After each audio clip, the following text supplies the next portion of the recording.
ओम नमः सिद्धेभ्यः। प्राकृत अनुरागी सभी महानुभावों को मेरा डॉक्टर पुलक गोयल का यथा योग्य अभिवादन। सादर जय जिनेन्द्र। प्राकृत जैनागम प्रतियोगिता के 5वें सीजन में आप सभी का स्वागत है। आज हम इस वीडियो के माध्यम से प्राकृत जैनागम प्रतियोगिता के पाठ्यक्रम के अंतर्गत शब्दार्थ क्रमांक 1841 से लेकर 1849 तक का जो शब्द हैं उनको देखेंगे। ये सभी शब्द एक बार मैं इनका उच्चारण करूँगा, आप अपनी कॉपी में नोट कीजिए और फिर इनके प्राकृत रूप क्या हो सकते हैं उनको आप खोजिए, अपनी कॉपी में लिखिए। इसी वीडियो में फिर इनके प्राकृत रूप भी आपके सामने आएंगे, तो फिर इनसे मिलान कीजिए। मैं एक बार इन सभी शब्दों का उच्चारण कर देता हूँ। औपशमिक भाव, औपशमिक भाव, छायिक भाव, छायोपशमिक भाव, छायोपशमिक भाव, औदयिक भाव, औदयिक भाव, पारिणामिक भाव, पारिणामिक भाव, उपशम, क्षय, क्षयोपशम, उदय। ये सभी शब्द आपके सामने आ चुके हैं। अब आप इनको अपनी कॉपी में नोट करके इनके प्राकृत रूप लिखिए। यहाँ पर आपको प्रतियोगिता के माध्यम से दो प्रकार के सिलेबस हैं, एक संधि वाला और एक शब्दों वाला। दोनों में 300-300 संधियाँ, 300-300 शब्दार्थ हैं जो कि आपको याद करने हैं। चलिए अब इनका हम अर्थ देखते हैं, प्राकृत रूप देखते हैं और थोड़ा सा 1-2 लाइन में इनकी परिभाषा भी समझेंगे। शब्दार्थ क्रमांक 1841, औपशमिक भाव, औपशमिक भाव। इसका प्राकृत रूप है ओवसमीय भावो, ओवसमीय भावो। औपशमिक भाव, कर्मों के उपशम से जो भाव उत्पन्न होता है उसे औपशमिक भाव कहते हैं। कर्मों का उपशम मतलब कर्म का उदय में नहीं आना। कर्म अस्तित्व में तो है, लेकिन कुछ देर के लिए, अंतर मुहूर्त के लिए उसे दबा दिया गया है। मतलब अंतर मुहूर्त के लिए वो उदय में आ नहीं सकता, उसके बाद फिर वो वापस उदय में आने लग जाएगा। तो इसको औपशमिक भाव कहते हैं। औपशमिक भाव केवल दो ही हैं, सम्यक्त्व, औपशमिक सम्यक्त्व और औपशमिक चारित्र। केवल मोहनीय कर्म का ही उपशम किया जा सकता है। शब्दार्थ क्रमांक 1842, छायिक भाव, छायिक भाव। छायिक भाव के लिए प्राकृत में शब्द है खायीय भावो, खायीय भावो, खायीय भावो। छायिक भाव, छायिक भाव का मतलब है कर्म के क्षय से, कर्म के नष्ट होने से जो भाव उत्पन्न होता है उसे छायिक भाव कहते हैं। ज्ञानावरणी कर्म के संपूर्ण नष्ट हो जाने से केवल ज्ञान प्रकट होता है, यह छायिक ज्ञान है। दर्शनावरणी के क्षय से छायिक दर्शन इत्यादि, ऐसे ये छायिक भाव कहलाते हैं। शब्दार्थ क्रमांक 1843, छायोपशमिक भाव, छायोपशमिक भाव। इसका प्राकृत रूप है खौवसमीय भावो, खौवसमीय भावो। क्षयोपशमिक भाव, कर्म के क्षयोपशम से जो भाव उत्पन्न होता है उसे क्षयोपशमिक भाव कहते हैं। कर्म का क्षयोपशम अर्थात जो घातिया कर्म है, ये क्षयोपशमिक भाव सिर्फ घातिया कर्म में ही होता है। जो घातिया कर्म है उसके सर्वघाती स्पर्धकों का तो उदय नहीं होना, लेकिन देशघाती स्पर्धकों का उदय बने रहना। इसमें गुण पूर्ण रूप से समाप्त नहीं होता है, गुण का अंश प्रकट हो जाता है। इसे क्षैप्शमिक भाव कहते हैं। जैसे ज्ञानावर्णी कर्म के क्षयोपशम से हमारे पास अभी क्षैप्शमिक ज्ञान है। पूर्ण ज्ञान तो नहीं है, केवल ज्ञान तो नहीं है, लेकिन थोड़ा बहुत ज्ञान है। ये क्षैप्शमिक भाव कहलाता है।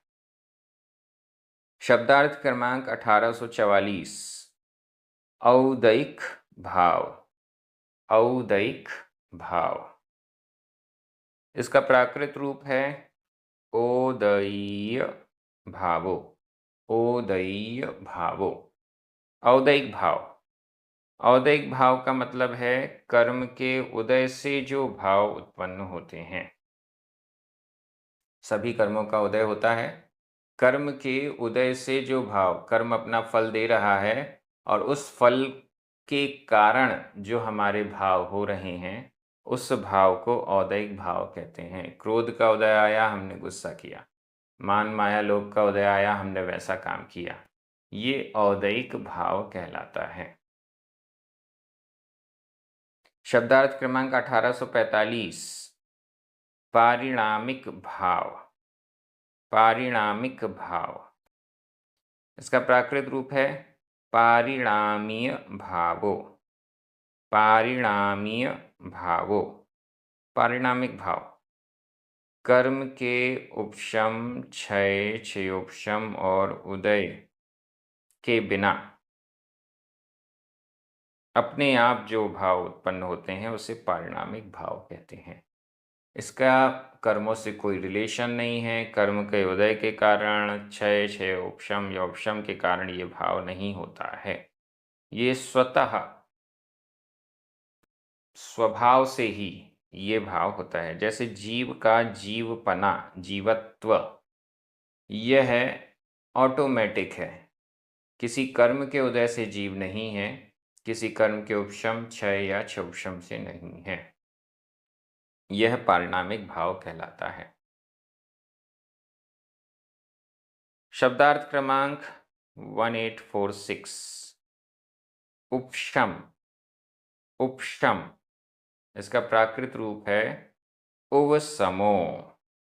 उपशमो। उपशम। उपशम का अर्थ है दबाना, कर्म को उपशम कर देना, कर्म का उपशम कर देना, कर्म को दबा देना। उसका उदय आ रहा था, उसे पीछे धक्का दे दिया, थोड़ी देर के लिए उदय नहीं आएगा। उपशम है ये। शब्दार्थ क्रमांक 1847। क्षय। क्षय, इसका प्राकृत रूप है क्षयो। क्षयो। क्षय। क्षय का अर्थ है नष्ट होना। कर्म की दृष्टि से कर्म का नष्ट हो जाना, ये क्षय कहलाता है। इस क्षय से जो भाव होता है उसे क्षयिक भाव पहले कहा जा चुका है। उपशम से जो भाव होता है उसे औपशमिक भाव पहले कहा जा चुका है।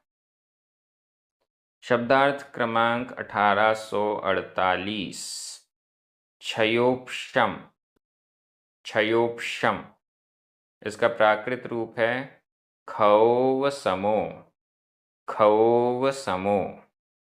क्षौवसमो। क्षयोपशम। क्षयोपशम का मतलब है कि कर्म का जो सर्वघाती स्पर्धक है उसका उदय ना होना, मात्र देशघाती स्पर्धक का उदय होना। सर्वघाती स्पर्धकों का तो एक प्रकार से सदवस्था रूप उपशम है, मतलब सत्ता में तो है लेकिन उदय में नहीं है। और उन्हीं का, क्योंकि उदय नहीं आ रहा है इसलिए वो क्षय भी है, तो इसलिए क्षय उपशम। ऐसा कुछ लोग इसे क्षय प्लस उपशम कहते हैं। क्षय प्लस उपशम नहीं है, थोड़ा क्षय थोड़ा उपशम ऐसा नहीं है। वो आंशिक रूप से उदय आता है इसलिए उसे क्षय उपशम कहते हैं। योग्यता भी कही जा सकती है, अंश रूप से प्रकट होना भी कहा जा सकता है। शब्दार्थ क्रमांक 1849। उदय। उदय, इसका प्राकृत रूप है उदओ।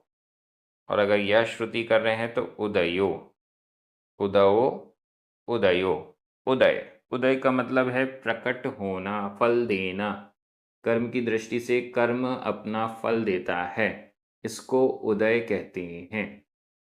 जो भी कर्म बंधा है वो अपने निश्चित समय पर अपना फल देता है, उसे उदय कहते हैं। उदय से होने वाले भाव को औदयिक भाव पहले कहा जा चुका है।